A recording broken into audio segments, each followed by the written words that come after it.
had worked the salt reach for 11 crossings before the thresh came aboard, and I had thought by then there was nothing in her belly that could still surprise me. She was an old hauler, a migrant ark of the cheap kind, built to push a few thousand bodies through the long dark between colonies and not much care how they arrived. Her hull groaned when she burned and groaned when she didn't. Her air smelled of recycler scrub and boiled grain, and too many species pressed too close. I worked the galley on the down shift and the hold on the up, and that was a life. I had a bunk the size of a coffin and a daughter in the bunk above it, and on the salt reach that counted me a rich man. Nessa was 9 that crossing. She had her mother's stillness and my stubborn chin, and she had been born on a ship and raised on 3 more, so the dark did not frighten her the way it frightened the dirtside children who came aboard at the loading stations with their eyes wide and their hands clamped to their parents' sleeves. Nessa walked the salt reach like it was a meadow. She knew every catwalk and crawl space and which of the recycler vents blew warm. Her mother worked the lower decks on the opposite rotation, so the two of them passed like watch changes, a kiss in the corridor, and the child was mine to mind through the upshift. That was the shape of us. I tell you this so you understand we were ordinary. We were nothing. That is the whole of it, that we were nothing, and the thing in the hold chose us anyway. The brood came aboard at Hesker Transfer, in a cage that took 8 dock haulers and a crane to set in the deep hold, and the syndicate man came aboard with it. His name was Voral Cass. He was tall for his kind, narrow through the shoulders, with the gray gloss to his skin that meant his people came from a high cold world, and he had eyes that never quite settled on you, that slid off a face the way water slides off oiled cloth. He wore a long coat with the syndicate's mark stitched small at the collar, where you would only see it if you were close, and I learned later that this was deliberate, that the men who ran cargo like the Thresh did not advertise. He came aboard with a manifest and a contract, and the captain's silence already bought, and from the first hour he walked the hold like he owned the hull and everyone breathing in it. I was on the floor when they craned the cage down. I felt it before I saw it, a sound under the sound of the ship, a low resonance that came up through the deck plates into the soles of my boots and sat in my back teeth.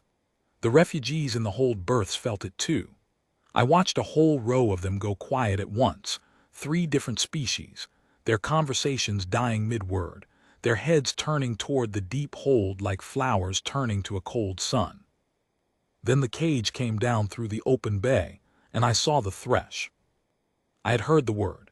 Everyone in the lanes had heard the word.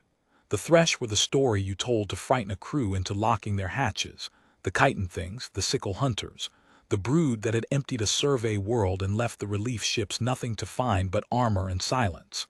They were the reason 3 insurance guilds would not write a policy on the Kessenrook frontier. They were a world's burned, hunters lost kind of word, and most men who used it had never seen one and hoped to keep it that way. What came down in that cage was a queen and her clutch. The queen filled half the cage. She was the dark blue-black of deep ice with the lampshine on it, plated in overlapping armor that ran from a low, broad skull down a body built like a siege engine, and she had folded against her flanks 2 long forelimbs that ended in sickles longer than my arm. When she shifted, the chitin spoke, that resonance again, that hum in the deck, and every refugee in the hold flinched as one body. Her eyes were a banked orange, set deep, and they tracked the crane, the haulers, Cass, me, all of it, with a patience that was worse than any snarl. A snarl is a thing that wants something now. The queen looked like a thing that could wait until the stars went cold. And around her feet, climbing over her, sheltering in the lee of her armored bulk, were the nymphs. There were 9 of them. They were the size of large dogs, soft chitined still, the plates not yet hardened to the queen's black but pale and translucent at the edges where they would darken with age. And they were clumsy in the way all young things are clumsy, tripping on their own too many limbs, climbing and falling and climbing again. They had the sickles too in miniature, soft as fingernails yet, and they had the same banked orange eyes, and they made a softer version of the queen's hum, a clicking, churring sound, when they piled against her in the cold of the hold. Cass saw me looking. "Eyes down, hold hand," he said, not unkindly, the way you'd speak to a tool. "That's the buyer's property. You don't look at it, you don't feed it, you don't go near it. Captain's posted the line." He gestured, and I saw it then, a painted line on the deck plating, 3 meters out from the cage, on every side fresh paint over the old grime. "Anything crosses that line that isn't me, it's the buyer's loss and your fault. Understood?" "Understood," I said. "Good man." He was already turning away. "They're worth more than this ship, every one of them. The Queen alone clears what you'll earn in 9 lifetimes, so do me the favor of not getting eaten and making the paperwork hard." He laughed at his own joke, and his laugh slid off the way his eyes slid off a face, and the Queen watched him laugh with her banked orange patience. And I remember thinking it, standing there with a grain ladle still in my fist. That man has no idea what he has put in a box. I did not yet know how right I was. For the first 3 days of that crossing I kept the line. We all kept the line. The refugees moved their berths as far from the deep hold as the captain would let them, and the crew found reasons not to take the down ladder, and the thresh sat in their cage in the cold, and the Queen watched, and the nymphs climbed and fell, and the resonance came up through the deck at all hours, so that the whole ship slept badly and woke worse. Cass fed them once a day on a long pole, slabs of cultured protein pushed through a slot, and he did it fast and from a distance, and you could see he hated every second of it. He was not a brave man. I had him figured by the second day. He was a proud man, which is a different thing and often a worse one, and the cage frightened him, and he resented being frightened, and he took that resentment out on the cargo. He'd wrap the bars with his pole to make the nymphs scatter. He'd jet a burst of cold gas at the Queen to make her flinch back, so he could load the feed without her shadow over the slot. Small cruelties. The cruelties of a man who is afraid and will not say so. The Queen remembered everyone. I am sure of that now. She filed them away behind those banked eyes, and she waited, because waiting was what she was built for. On the 4th day, I lost track of Nessa. It was an hour into the upshift. I had her with me on the hold rotation, which I was not strictly meant to, but which the captain tolerated because a child underfoot was the least of his problems, and I'd set her to counting grain sacks while I cleared a fouled recycler line, and when I came up from the line she was gone. I will not pretend I was calm. A ship is 1,000 ways to die, and a child knows half of them as games. I went up the catwalk calling her name with my voice tight, and I came around the curve of the deep hold and I stopped. Nessa was sitting on the painted line. Right on it, cross-legged, her back to me, her small hands in her lap, 3 meters from the cage, exactly where the paint said death, and the Queen was at the bars. The Queen had come to the front of the cage. She had lowered that broad skull until her banked eyes were level with the child's, and the two of them were simply looking at each other. The apex hunter that had emptied a world and the 9-year-old who had wandered off from the grain count, and the nymphs were pressed to the bars beside their mother, clicking and churring, 9 soft pale faces. And Nessa was, I heard it then, Nessa was humming. It was a tune her mother sang her. A down-deck lullaby old as the lanes, the kind that has no words anymore, just a rise and a fall and a rise. She was humming it to the cage, soft, unbothered, the way she'd hum it to herself sorting grain, and the nymphs had gone still to listen, and the Queen had gone still to listen, and the resonance that had been shaking the ship for 4 days had dropped to almost nothing. "Nessa," I said, quiet like you'd speak near a sleeping fire, "come here, love, slow." She turned her head and smiled at me, not a frightened child's smile, an easy one.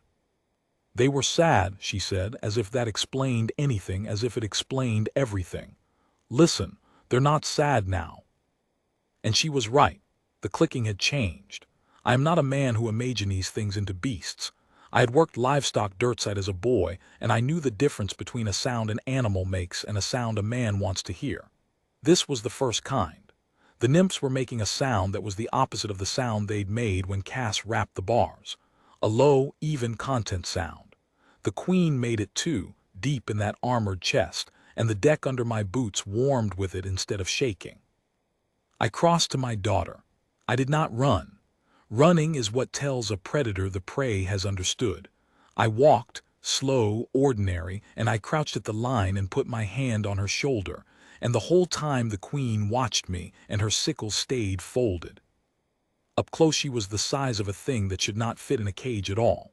Up close her armor had a grain to it like deep wood, and her breath came out of vents along her flanks in slow, cold gusts, and her eyes, I will say this, and you may believe me or not, her eyes were not an animal's eyes. There was a weight behind them, a reckoning. She looked at my hand on my daughter's shoulder, and she looked at my face, and something passed between us that I have spent the years since trying to name and never quite have. The nearest I can come is this.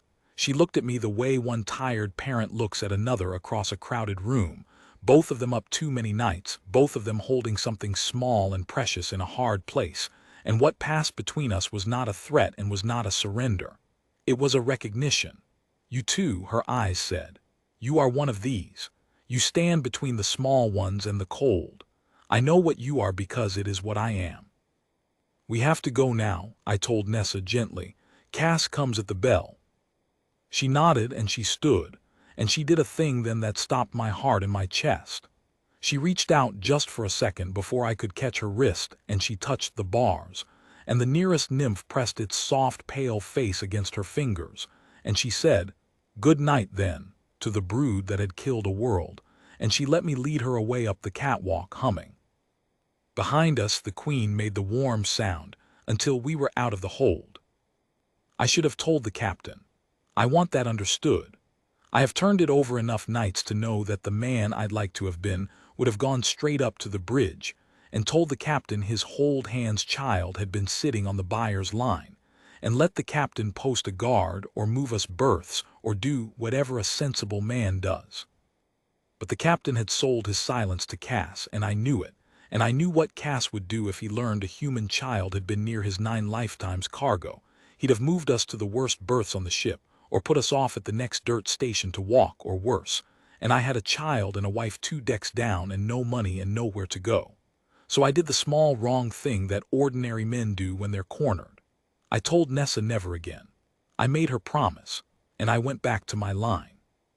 She broke the promise the next up shift, and the one after that, and I knew it, and I let her, because by the 3rd time I had understood something that frightened me more than the thresh ever had.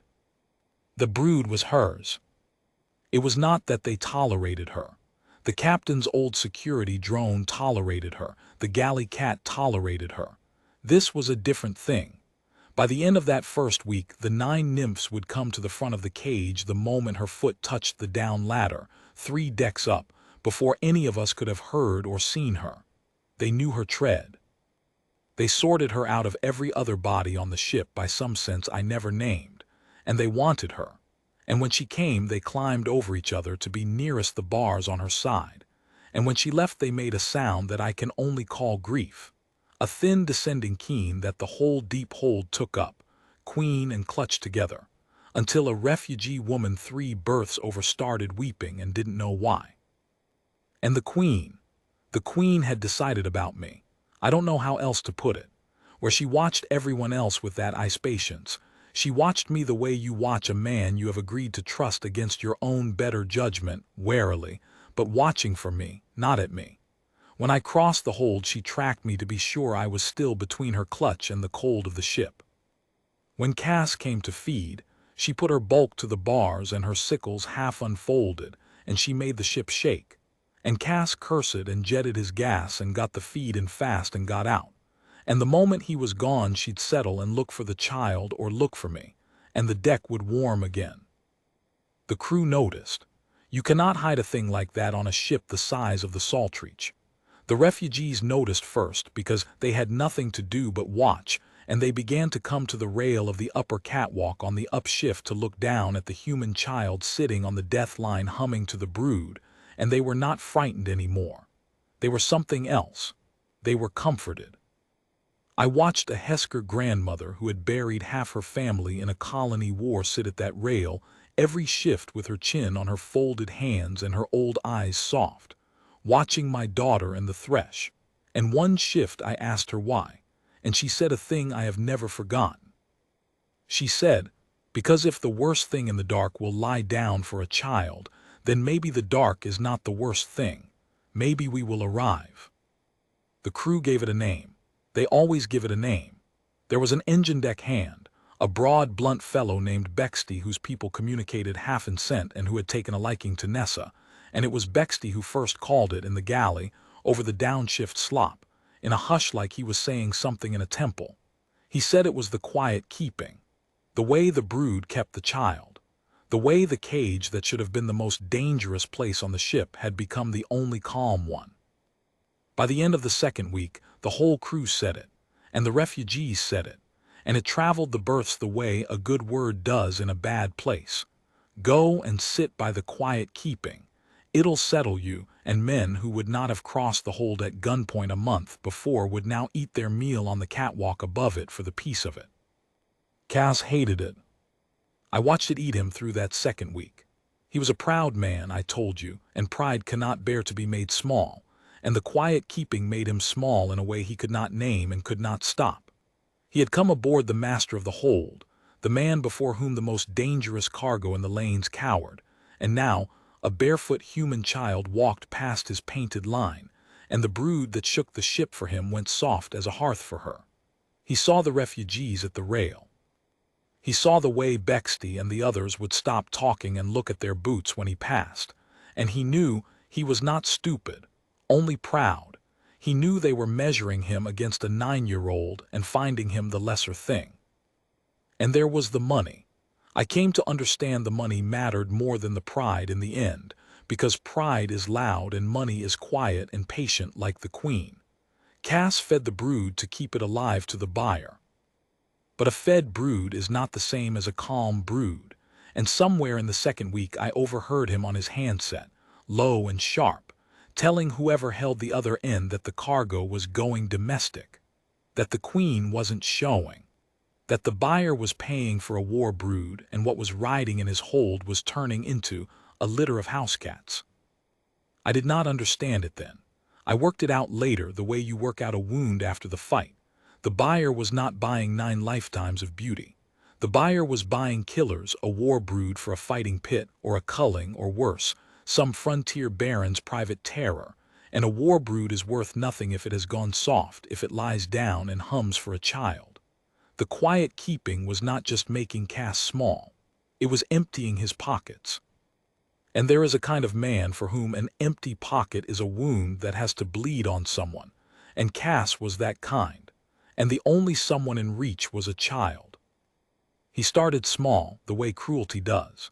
He moved the feed bell so it rang on the upshift when Nessa was likeliest to be in the hold, and he'd come early and make a show of the cold gas, jetting the queen back, scattering the nymphs, breaking the calm right where the child could see it, watching her face to see it crumple.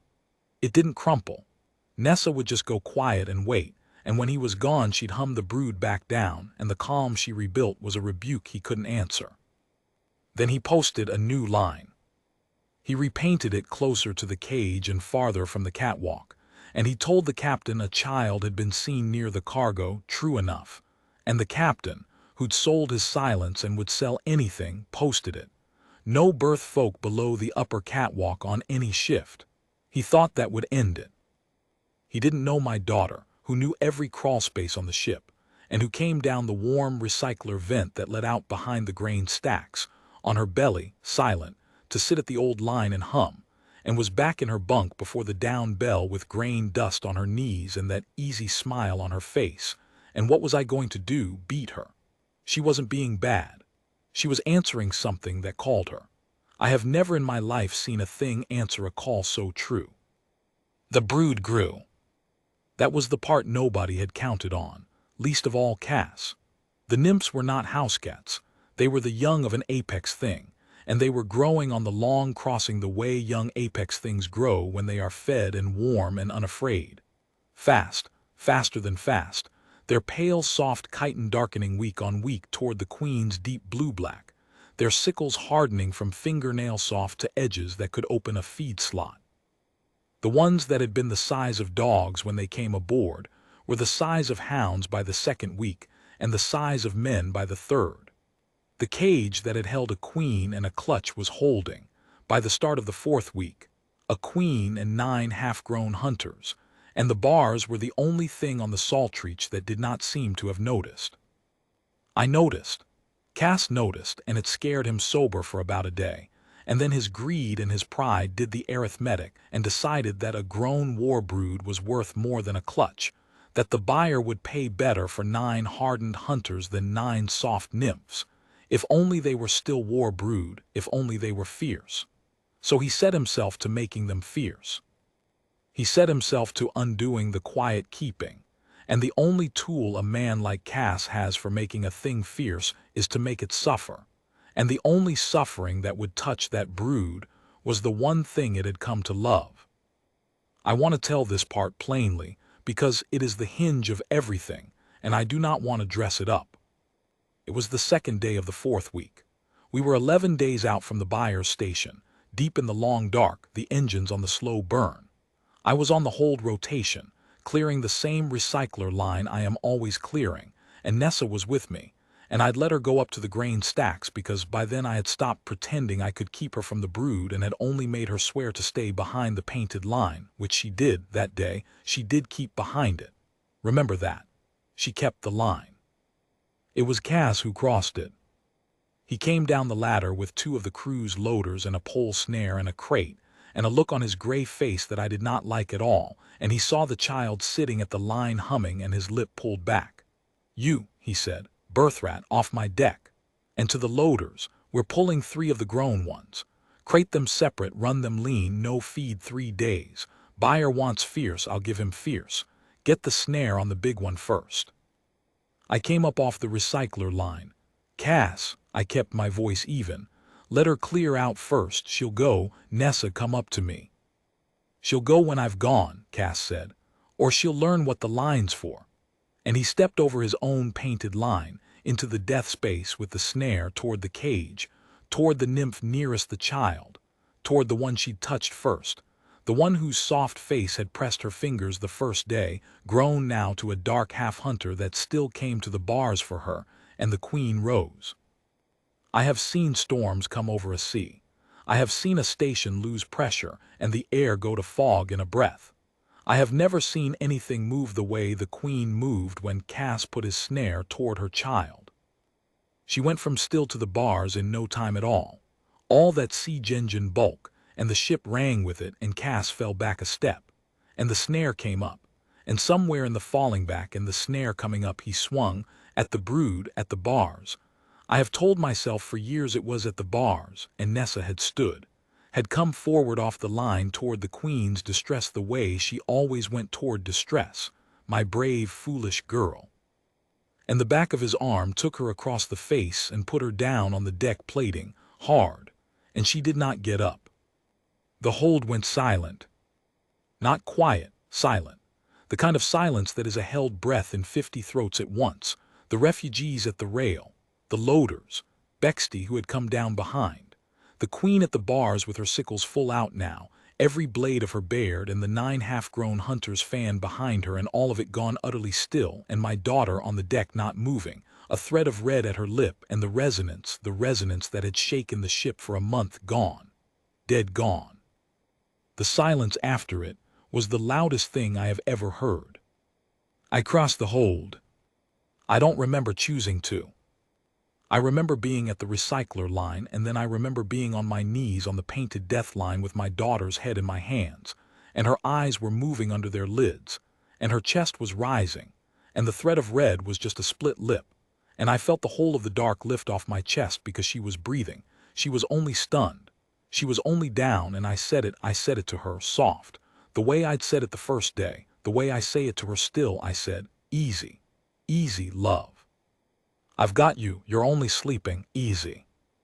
And then I looked up, because I had felt the cold of a shadow, and the queen was at the bars not a meter from me, and she was looking at the child in my hands, and she was looking at the red at the child's lip, and she was looking at Cass. I want to tell you that I did something brave. I did not. I held my daughter and I said easy, and the only brave thing in that hold was already decided, and it was not me. The queen looked at the bars. I told you the brood had grown. I told you the sickles had hardened from fingernail soft to edges that could open a feed slot. What I had not let myself reckon, what Cass, in his pride and his greed, had not let himself reckon, even as he watched them grow and counted the buyer's coin, was that a feed slot is a thing made of the same alloy as a cage bar, and that 9 half-grown hunters working as one, with a queen to show them where, are a different proposition than 9 soft nymphs in a box. They had been able to leave for some days, I think. I think the bars had stopped mattering before any of us understood it. I think the only thing that had kept the worst hunters in the lanes inside Voral Cass's box was that, until the moment his arm came across my daughter's face, the box had held the one thing they would not leave. Her, on the right side of it, safe, humming, kept. When she went down, the reason to stay went with her. The queen put one sickle to the join where the feed slot met the frame, and she did not strike it the way a beast strikes. She set it the way a man sets a bar to lever a stone, and she leaned that siege engine bulk into it with a patience that was the patience I'd seen in her eyes the first day. The I can wait until the stars go cold patience, except she did not have to wait. She had only to lean, and the alloy that had held 9 lifetimes of cargo gave with a shriek that I felt in my spine, and the front of the cage folded back like wet card, and the brood came out. I have been asked since what it looked like. I have never been able to give the answer people want, which is a horror. It was not a horror. It was the most ordered thing I have ever seen. The 9 half-grown hunters came out of that broken cage not in a frenzy, but in a formation, fanned, low, moving as one body the way a single hand's fingers move, the queen at their head, and they came out into the death space Cass had painted, and they put themselves between my daughter and the rest of the ship, between the child and the cold, just as the queen's eyes had told me a month before that she would, and they faced outward, every banked orange eye, every bared blade, and the hold stood very, very still. Cass made a sound. I will not call it a word. He had backed to the foot of the ladder, the snare still useless in his hands, and he made a high, thin sound, and he turned to climb, and the queen looked at him. That was all. She looked at him. And the brood moved. I had my daughter's head in my hands, and I did not watch the whole of it, and I will not pretend I could have if I'd tried. I have spoken to those who did watch Bexty, who tells it the same every time, who does not embellish, and I will give you only what I am sure of. Because the rest is the kind of thing that grows in the telling, and I owe Voral Cass at least the truth, even if I owe him nothing else. They took him off the ladder. They did not tear at him in the hold where the child lay. The queen would not have that, and what the queen would not have, the brood would not do. They took him, the 9 of them and the queen, fast and low and together, and they bore him back into the dark of the deep hold past the broken cage, and the loaders scattered, and the catwalk emptied of refugees who had come to be comforted and now climbed over each other to be gone. And there was a sound from the deep hold that I will not describe because I did not hear all of it and would not repeat what I did. And then there was the resonance again, that low hum, come back into the deck plates. But warm now, warm and even, the content sound, the quiet keeping sound, as if a hard piece of work was done and the brood had settled to its calm. When it came back into the light, the queen had something in her sickle, and she crossed the hold to where I knelt with my daughter, and the brood came with her in their fan, and the whole of the Saltreach watched a man who was nothing hold his stunned child while the worst thing in the dark walked up to him, and the queen lowered that broad armored skull until her banked eyes were level with mine, the way she'd lowered it to Nessa the first day, and she set the thing she carried down on the deck between us. It was the snare, Cass's pole snare, the alloy bent into a knot no hand could have made, laid at my feet the way a hound lays a kill at its keeper's feet. And under it, I did not understand it for a moment, and then I did, and it broke something in me that has never quite gone back. Under it was a single shed sickle of her own, one of her great blades, fallen or given, laid point away from the child, laid the way you lay down a weapon when you have decided you will not need it against the one before you. She had given me her sickle. She had recognized me, parent to parent, the worst thing in the dark and the nothing man who stood between the small ones and the cold, and she had laid down her blade and laid down the thing that had hurt the child, and she had said in the only language she had, the only language that has ever truly mattered, the keeping is shared now. We keep her together. You are pack. Nessa stirred in my hands. Her eyes opened. She looked up at me, and then she looked at the queen so close, and at the 9 half-grown hunters fanned around us with their blades to the dark and their bodies to the child, and a normal 9-year-old would have screamed. And my daughter, my brave, ordinary, foolish, true-hearted daughter, my daughter smiled at them, the easy smile, and she said, thick through her split lip, "You came out." And the queen made the warm sound, and the whole brood took it up, and the deck of the Saltreach hummed like a held note, and I knelt there in the broken death line with my child in my arms and the worst hunters in the lanes around us like a hearth wall, and I understood that the safest place on that ship, the safest place I had ever held my daughter in all our crossings through all the dark, was here, inside the keeping of the thing every other soul aboard had run from. The captain came down after. Of course he did.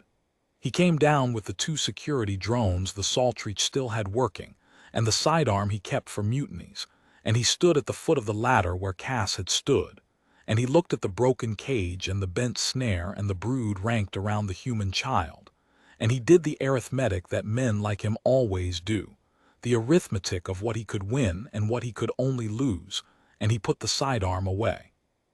"The buyer," he started. "There's no buyer," I said. I was still kneeling. I did not get up. I had Nessa against my chest and the queen's shadow over us both, and I had stopped, somewhere in the last few minutes, being afraid of anything that man could do to me. "Cass is gone. The cargo's loose. You going to crate it again, Captain? You've got the snare there, pick it up." He looked at the knotted alloy. He looked at the queen. He did not pick it up. "There's no buyer," I said again, gentler, because I am not a cruel man, and the captain was only a coward, and a coward who does the right thing for fear is still doing the right thing. "There's a brood that's chosen, and a child it's chosen for, and 40 berths of refugees up that rail who have watched the whole of it and will tell it at every station from here to the rim, the story of the hauler Saltreach and the quiet keeping, and how it ended. You can be the captain in that story who put a child and her brood off in the dark for the syndicate's coin, or you can be the one who carried them home. Your manifest, your name, pick." Stood there a long time. The brood watched him. Nessa against my chest hummed softly, the down-deck lullaby, the rise and the fall and the rise, and the queen turned her great skull to listen, and the 9 hunters settled by a fraction, and the captain watched his most dangerous problem in the lanes go calm at the sound of a stunned child's voice, and I think that was what decided him. Not my speech. The hum. The plain, impossible fact of it. A man cannot stay a coward in the full face of a thing like that.